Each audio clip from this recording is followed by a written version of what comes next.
Hi, this is Monita Soni. Hi, Monica. How are you? Good, good. So tell me about yourself and tell me about the anthology, please. Uh, you don't know about the anthology? I know about the anthology, and but I want to hear from you in your words.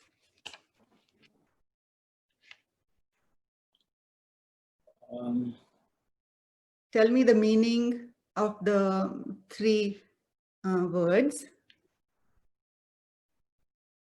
Just means a new morning, and New I'm a moon. filmmaker from Chennai. Along with Yes. 5 filmmakers, we have made 5 small films, which were shot and conceived through COVID.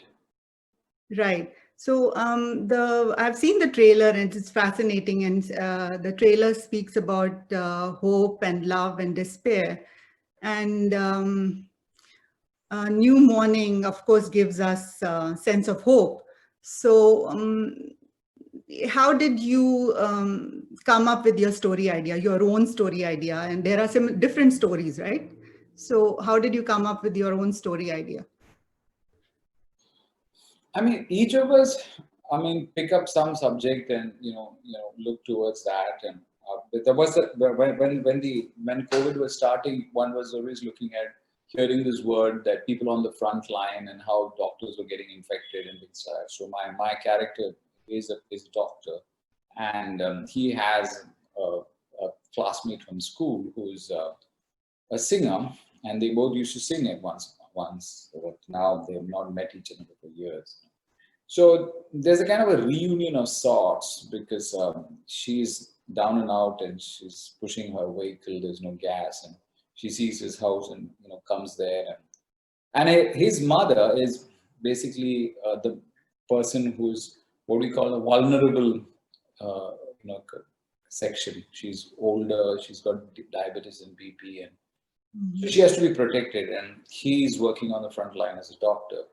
And as luck would have it, the doctor has been exposed to COVID, so he cannot take care of his mother, and there are no servants in the house, and this is a huge house, and the mother is stuck.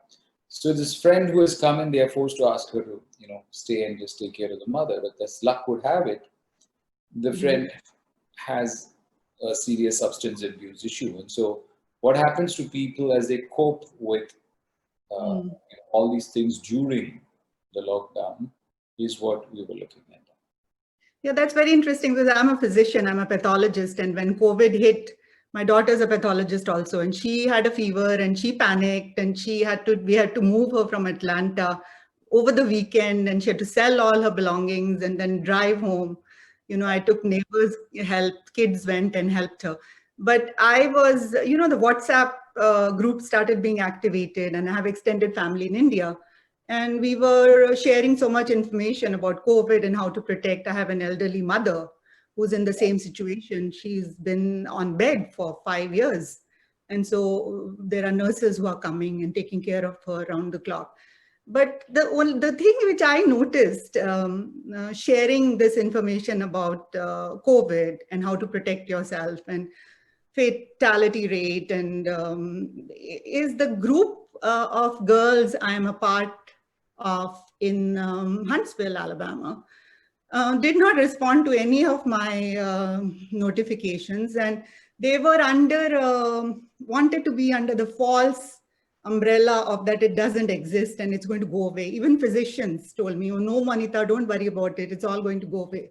And I kept ringing the alarm bell and kept ringing the alarm bell. And then when your story came upon me and I wanted to interview you, it's so fascinating that Please see the film. I think for English subtitles you see it, but what you will understand is we in Chennai had this kind of false idea that this is really an illness which is going to affect Europe and China in a high latitudes, and in the heat of Madras, and nothing's going to happen. And when summer comes in, everything's going to get killed and things, some right, ridiculous things like that. People sort of imagine. I mean, they basically were trying to sort of believe that we have seen a lot more and nothing is just going to happen. But as luck would have it, first there was an extreme reaction by the government where suddenly they announced something and people were stuck and the migrants were going. And that was the really painful aspect of India. Yeah. And so people were really saying, oh, what is happening? And then there was, on the other side, there was this incredible story of doctors struggling. There were no PCR kits. There were no COVID test kits. Only thing you could do is if you see somebody having respiratory distress, you just have to isolate and hope that things will recover. So it took a long while before the physicians were really able to get a hang on saying, okay, we are not dealing with a breathing issue here, we're dealing with an inflammation issue. Similarly, a lot of people were dealing with certain things. Like when the first weeks when we went to Apollo Hospital, and there was somebody who had a hip fall. His mother had a hip fall. So, we were just going there and they're saying that, hey, there are no COVID admissions here. Everything's fine here. He said. And the only people who are now in the ICU are basically out of 6 people, 1 has got a heart attack and 5 have got alcohol withdrawal symptoms. So I said, what? I said, really? Is that the problem in India? Because all the booze shops were shut and the fellows who didn't get booze were actually being treated in the ICU. It's like one of the things that also went out of the window was all kind of non-elective surgeries were gone. So people like skin specialists and dentists and all these people who were not life-threatening. And one of the startling factors initially was the decline of cardiac cases. And I have many friends who are doctors who I work with. So that's why I placed one character as a doctor and see that. And most of my films have dealt with music. And my mother is a musician, so I put that. And my mother suddenly had a fall and she was on a walker. So I put the mother as a lady on the walker. So my friends who are doctors, my mother thing, and a beautiful girl, but having a substance abuse problem. So I suggest you can have if you see it, you probably will complete the interview because of the fact that you will be able to close the loop of what it is like. Yeah, it's very interesting. And so you were born in Cochin, right? Yeah, I was born in Cochin. My father was a naval officer, so we lived all over India. And then I kind of studied in the film school and I've been living in Chennai for a while now. So you think in Malayalam or Tamil or in English? How do you think? I try to write my script initially in English, but when it comes to dialogues, I used to first think of the dialogue in the vernacular, because when you think in English, you don't get that emotion. You need to matrubhasha mein, you need to talk. Only then you get your emotion. So I used to first write my ideas in Malayalam, but now I write it in Tamil, but in Roman script. I'm more confident of Tamil now. I've done 3-4 feature films.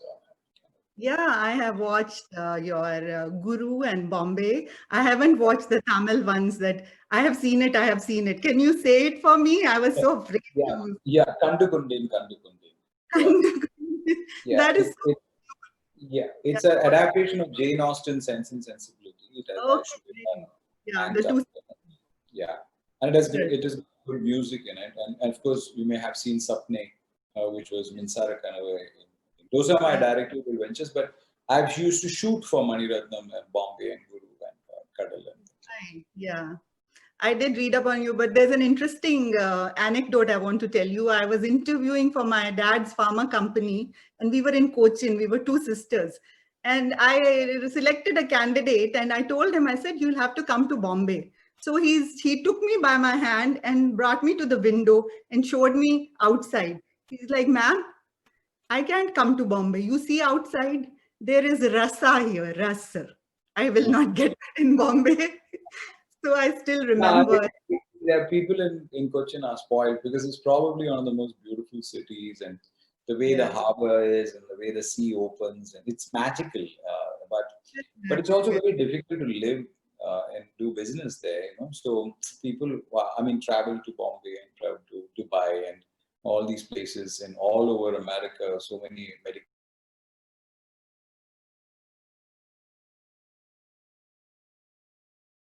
nurses, and she's like so devoted to her.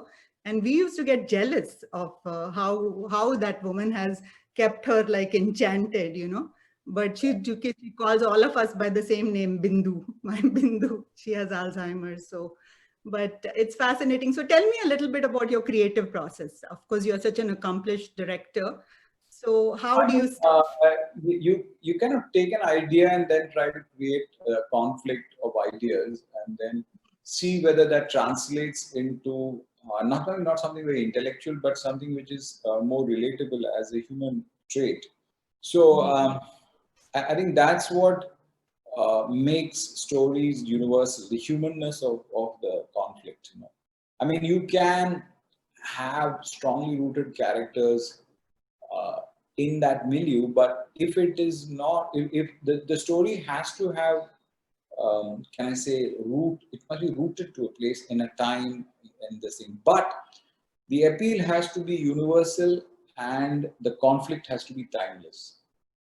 Yeah, see, that's exactly. I write, you know, I write poetry and essays, and I wonder sometimes, you know, that I write more for myself, Yeah. but certain things appeal to people and certain don't. So Yeah. for this global So platform, you have to just keep on saying that it's not Monica Soni who's reading it; it's everybody. So will they know this? So if I put in an extra detail, then it may not work. So you have got to chisel and optimize and keep it and make sure that the conflict is kind of universal. that's great. And so did you have to, you know, the shooting process in COVID with like a limited crew Yeah, it and was very limited, just 10 people on the set and 10 people in the safe area. And I mean, we had to work very slim unit, but it was pretty enjoyable. did you Right. run out of It's hand very intimate shooting. No production khana on the location. You just the What about drivers will bring a plastic dabba where everybody sits and eats and then go back. Everybody has to sit 10 feet apart and eat. So it was kind of like going back to the institute student days filmmaking. But you have to see the film. If you see the film, then you probably. watch it? Thank you, Thank Monica. It was you very so nice much. talking to you. And I hope you see the film and you're able to write your article. Okay, all the best to you. Wonderful. Good Thank day. you. Bye. Bye-bye.